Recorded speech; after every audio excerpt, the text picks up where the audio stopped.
মুমিন হওয়া। মহান আল্লাহ তাআলা পবিত্র কুরআনুল কারীমের মধ্যে ঘোষণা দিয়ে বলতেছেন, ওয়াইদ আখাযনা মিসাক বানি ইসরাঈল। এটি কুরআনুল কারীমের এমন একটি আয়াত যে আয়াতে মহান আল্লাহ তাআলা আমাদেরকে শিক্ষা দিয়েছেন বনি ইসরাঈল কওমের কথা স্মরণ করে। বনি ইসরাঈলের গ্রন্থে সে বনি ইসরাঈলের লোকেদের উপরে আল্লাহ তাআলা কি ওয়াদা দিয়েছিলেন, কি অঙ্গীকার দিয়েছিলেন, সে অঙ্গীকারগুলো মহান আল্লাহ তাআলা আমাদেরকে স্মরণ করে দিচ্ছেন। বনি ইসরাঈল কওম পৃথিবীর মধ্যে সবচেয়ে নিকৃষ্ট কওম। এই নিকৃষ্ট কওমের উপরে পৃথিবীতে আর কোনো কওমের জন্ম হয় নাই। নাউজুবিল্লাহ। তারা যদি আল্লাহ তাআলার আদেশগুলো মানত, আল্লাহ তাআলা যে বিধানগুলো দিয়েছেন সেগুলো যদি মেনে চলতো, তাহলে তারাও সফল হতো। পরে তারা সোনালী যুগের সাহাবাদের মতো তারা তাদের সম্মান অর্জন করে নিত। সুবহানাল্লাহ। সম্মানিত মুসল্লিবৃন্দ, সম্মানিত উপস্থিতি, মহান আল্লাহ তাআলা এখানে কয়েকটি কাজ আমাদেরকে দিয়েছেন যে কাজগুলো যদি আমরা করি তাহলে আমরা হব সফল, আর যদি সে কাজগুলো না করি তাহলে বনি ইসরাঈল কওমকে আল্লাহ যেমন ধ্বংস করে দিয়েছিলেন, ওইভাবে আমাদেরকে আল্লাহ তাআলা ধ্বংস করে এমন এক জাতিতে রূপান্তরিত করবেন যে তামাম পৃথিবীর সকল মানুষ মরে গেলে এই স্মৃতি এবং অবস্থান থেকে যাবে যে আপনি আমি কত বড় স্বৈরাচার ছিলাম। কথা বুঝতে পারছেন? সুতরাং আল্লাহ তাআলা যে আদেশ করেন সে আদেশগুলো মানার চেষ্টা করবেন। সম্মানিত প্রিয় উপস্থিতি, মহান আল্লাহ তাআলা এই আয়াতগুলোর মধ্যে আমাদেরকে প্রথম যে শিক্ষা দিচ্ছেন, রাসূল সাল্লাল্লাহু আলাইহি সাল্লাম হাদিসের মধ্যে সে কথা বলেছেন, লা তাদখুলুল জান্নাহ হাত্তা তুমিনু ওয়া লা তুমিন। রাসূল সাল্লাল্লাহু আলাইহি সাল্লাম বলেছেন, ততক্ষণ পর্যন্ত তোমরা জান্নাতে যেতে পারবে না যতক্ষণ পর্যন্ত মুমিন না হতে পারো। মুমিন হইবা জান্নাতে যাইবা, মুমিন হইবা না জান্নাতে যেতে পারবেন না। তা এক নম্বর শর্ত হচ্ছে মুমিন হতে হবে, বিশ্বাসী হতে হবে। এবার মুমিন কে, এটা প্রশ্ন হতে পারে, মুমিন কে হতে পারে?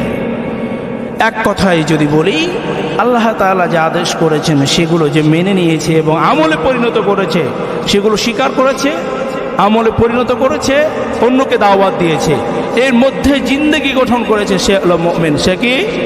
মুমিন। তাহলে মুমিন যেই সেই হতে পারে না। মহান আল্লাহ তাআলা এ কারণে কোরআনুল কারীমে ঘোষণা দিয়ে বললেন, وَإِذْ أَخَذْنَا مِيثَاقَ بَنِي إِسْرَائِيلَ। বনি ইসরাঈলের অঙ্গীকারগুলো তোমরা স্মরণ করো। আমি তাদেরকে যে অঙ্গীকারগুলো দিয়েছিলাম তার এক নম্বর অঙ্গীকার হলো, লা তা'বুদুনা ইল্লাল্লাহ। এক নম্বর অঙ্গীকার হলো, আমার গোলামি ছাড়া, আমার আনুগত্য ছাড়া কারো আনুগত্য ইবাদত করা যাবে না। বলেন, আল্লাহ তাআলার আনুগত্য ছাড়া, আল্লাহ তাআলার হুকুম পালন করা ছাড়া আর কারো কি হুকুম পালন করা যাবে? হুকুম পালন করা যাবে? সেই সময় তারা বুঝে নিল এবং সে আয়াতের বিরোধিতা করা শুরু করলো। তারা কি আয়াতের বিরোধিতা শুরু করলো শুনুন। যে মহান আল্লাহ সুবহানাহু ওয়া তাআলা তাদেরকে বললেন যে লা তা'বুদুনা ইল্লাল্লাহ, আমার হুকুম ছাড়া কারো হুকুম পালন করো না। কিন্তু তারা দেখলো যে আমরা মূর্তি পূজা করতে পারবো না, আমরা বিভিন্ন ধরনের অবৈধ পন্থায় উপার্জন করতে পারবো না, একক ইলার হুকুম মানলে তো আমাদেরকে সব ছেড়ে দিতে হবে, আমাদের ব্যবসা বাণিজ্য নষ্ট হয়ে যাবে। তাদের এই সব চিন্তা ভাবনা থেকে তারা আল্লাহ তাআলার বিরোধিতা করা শুরু করে দিল। লা তা'বুদুনা ইল্লাল্লাহ, আল্লাহ তাআলা ছাড়া কারো আদেশ মানা যাবে না। এটা এক নম্বর কথা। দুই নম্বর বিষয়, মহান আল্লাহ তাআলা বলেন, ওয়াবিল ওয়ালিদাইনি ইহসানা, পিতামাতার সাথে ভালো আচরণ করা।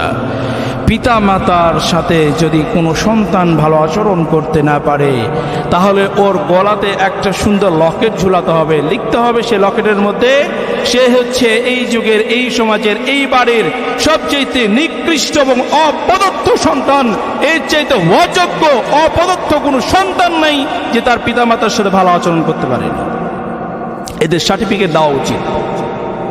এরকম সার্টিফিকেট দিতে হবে, গলায় সার্টিফিকেট ঝুলায় রাখতে হবে, মানুষ দেখে যেন বলতে পারে, চিনতে পারে এ হচ্ছে বেয়াদব সন্তান যে তার পিতা মাতার সাথে ভালো আচরণ করতে পারে নাই।